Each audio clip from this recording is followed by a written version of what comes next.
तो आज आपकी मुलाकात कराएंगे श्री ललित पेंसे जी से। बैतूल से आए हैं भाई साहब, और भोपाल में हमारे घर कोलार रोड पे सामान देने के लिए रात में 8 बजे परेशान हुए हैं। तो ललित जी का बहुत बहुत धन्यवाद। अब आप देखेंगे ललित जी को। और ललित जी, आप एक का जो इंट्रोडक्शन है, आप एक फार्मर प्रोड्यूसर ऑर्गेनाइजेशन को मैनेज करते हैं, सीईओ की पोस्ट पे हैं, मार्केटिंग का पूरा काम देखते हैं।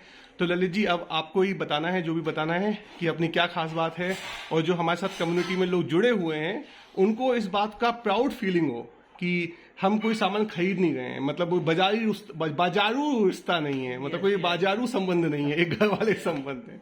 तो अब आप बोलेंगे। जी नमस्कार, मेरा नाम ललित पानसे है। मैं कुटीर प्रोड्यूसर कंपनी लिमिटेड आठनेर जिला बैतूल से हूँ। यह प्रोड्यूसर कंपनी किसानों द्वारा निर्मित की गई है नाबार्ड के माध्यम से। इसके टेक्निकल रूप से नमन सेवा समिति भी जुड़ी है, जिसमें दिव्यांग लोग भी काम कर रहे हैं, और दिव्यांग लोगों को, किसानों को, हम लोगों को आगे बढ़ाने का वो है। इसमें 214 किसान जुड़े हुए हैं। ये नाबार्ड से बनी हुई फार्मर प्रोड्यूसर कंपनी है। इसे एफपीओ के रूप में जाना जाता है। इसके जितने भी उत्पाद हैं ये अपने रसायन मुक्त और जैविक उत्पाद है, जैसे मिर्ची पाउडर, हल्दी पाउडर, धनिया पाउडर, गरम मसाला।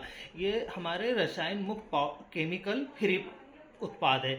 इनके आज जो मार्केट में जो मिर्ची हल्दी पाउडर है उसमें कलर मिले होते हैं, जो हमारे स्वास्थ्य के लिए बहुत हानिकारक होते हैं, जैसे कैंसर है, टीबी, अधिकांश बीमारियां होती है। ये जितने भी प्रोडक्ट मिर्ची हल्दी धनिया गरम मसाला पाउडर है, इसमें किसी प्रकार का केमिकल नहीं मिला है। और जो दूसरा है हमारा, जिसमें हमारा आटा, दलिया, बेसन, सावा कुटकी, ये हमारे जैविक उत्पाद है। जी बहुत बढ़िया। तो ये दिव्यांग लोग जुड़े हुए हैं, वो थोड़ा सा विस्तार में बताएंगे? बताइए क्या भावना क्या है नमन सेवा समिति, आप लोगों की भावना क्या है? जी सर, इसमें हमारा ये है कि दिव्यांग लोगों को समाज में एक दर्जा मिले और एक आर्थिक रूप से सक्षम हमारा दिव्यांग भाई भी हो। बहुत बढ़िया, बहुत बढ़िया। तो ये मुझे परिवार से बताए थे कि ये आपके मसालों में कीड़े बहुत जल्दी लग जाते हैं। हाँ सर, ये इसलिए है सर क्योंकि इसकी जो लाइफ होती है, हाँ, वो हमारे 2 महीने की होती है, क्योंकि हम सर इसमें किसी प्रकार का कलर केमिकल नहीं मिला रहे हैं। यानी इसमें हमें लाइफ बढ़ाने के लिए हम कोई रसायन का उपयोग नहीं कर रहे हैं।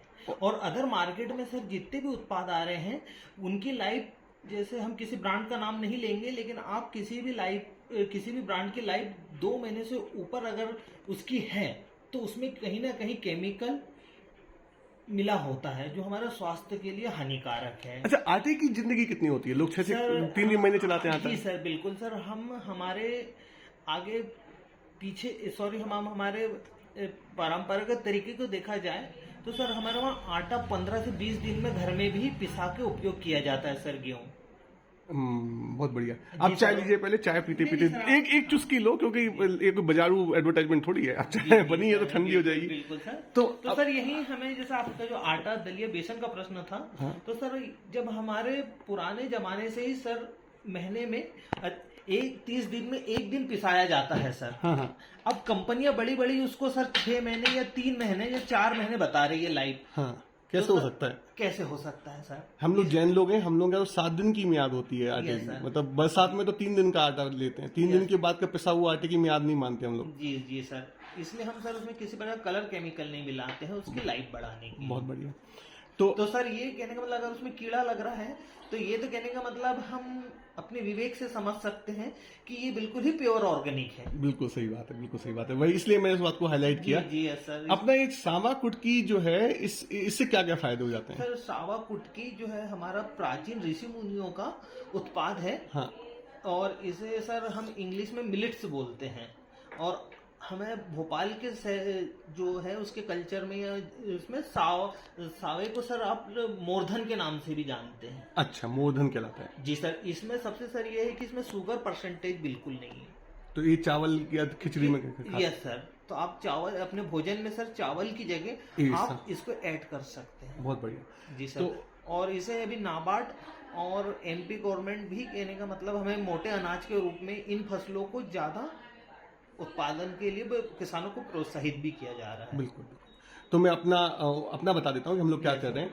तो आपसे हमारी मुलाकात श्री पालीवाल जी, आर के पालीवाल जी हैं, इनकम टैक्स कमिश्नर रहे हैं भोपाल में। तो उन्होंने हमारी मुलाकात करवाई एसकेसी से और नमन सेवा समिति से। तो मैं उनका यहाँ पे पहले धन्यवाद देना चाहता हूँ। और हम लोग जो कर रहे हैं, हम लोगों ने ललित जी को पहले बता दिया कि ललित जी जिस मूल्य पे हमें सामान देंगे, वो मूल्य हम सब ग्राहकों को बिल्कुल साफ पर्चे के साथ हम भेज के बता देंगे। उस मूल्य से हम ज्यादा मूल्य पे बाजार के मूल्य पे आपसे सामान आपको देंगे। और जो बीच का जो मार्जिन है वो हमारे ही कम्युनिटी के फंड में जाएगा। जो 200 खरीदार हैं हम लोग, उसमें मैं भी एक खरीदार हूं, तो मैं कोई बिजनेसमैन नहीं हूं। तो हम लोग के फंड में ही जाएगा और इस फंड का उपयोग हम कभी ललित जी की एफपीओ को मदद चाहिए या किसी किसान को मदद चाहिए या किसी को सब्जी उगाने के लिए मदद चाहिए, तो उस फंड से हम उनको एक्टिवेट करेंगे, उनकी हेल्प करेंगे। तो बेसिकली ये जो कंज्यूमर और प्रोड्यूसर के बीच की डिस्टेंस बढ़ती जा रही है और वहीं उस डिस्टेंस में ही सब गोलमाल हो रहा है, मिडिल मैन वहीं पे सब खेला खेल रहा है। जी सर। तो अपन को कंज्यूमर प्रोड्यूसर को पास आना पड़ेगा। तो ललित जी ने बनाई है प्रोड्यूसर की ऑर्गेनाइजेशन, अपन बना रहे हैं कंज्यूमर की ऑर्गेनाइजेशन। और जब दो एक को एक मिलते हैं तो दो नहीं होते, 11 हो जाते हैं। तो बैंकों में पैसा जमा करेंगे तो अंक गणित चलता है, और कम्युनिटी फंड में पैसा जमा करने से जीव विज्ञान चलता है। पता ही नहीं चलता कि एक बीज से हजारों बीज होते हैं। तो बैंकों में पैसा रखना छोड़ो, इन सामानों को थोड़े ज्यादा दाम पे खरीदो, उसको दान मान लो, लेकिन यकीन मानिए वो दान लौट के हमारे पास ही आएगा और कई गुना ज्यादा तरीके से आएगा, बहुत अनगिनत तरीके से आ सकता है। और उसमें ही सभी समृद्धि छुपी हुई है। और वहीं से हम मिलावट और महंगाई की मार को हटा सकते हैं। मतलब सवाल ही हटा देंगे, जवाब ही नहीं ढूंढना मिलावट और महंगाई का। एक बार ऐसा सब कुछ हो गया, 1-2 साल में मेहनत हो गई, फिर मिलावट और महंगाई को तो कभी अपने ऊपर भटकने भी नहीं देंगे हम लोग। तो आइए जुड़े। बहुत बहुत धन्यवाद ललित जी, आप आए, इतना समय निकाला, रात के 9 बजने वाले हैं और आप बैतूल से आए, तो बहुत बहुत धन्यवाद। ये आपका ही घर है, जब भी आपको भी नेक्स्ट टाइम आए तो प्लीज आइए। बिल्कुल सर, आपसे मिलकर सर काफी खुशी हुई और आपका जो सर प्लान है वो भी बिल्कुल सराहनीय है sir. Thank you Lalit ji, नमस्कार। Thank you.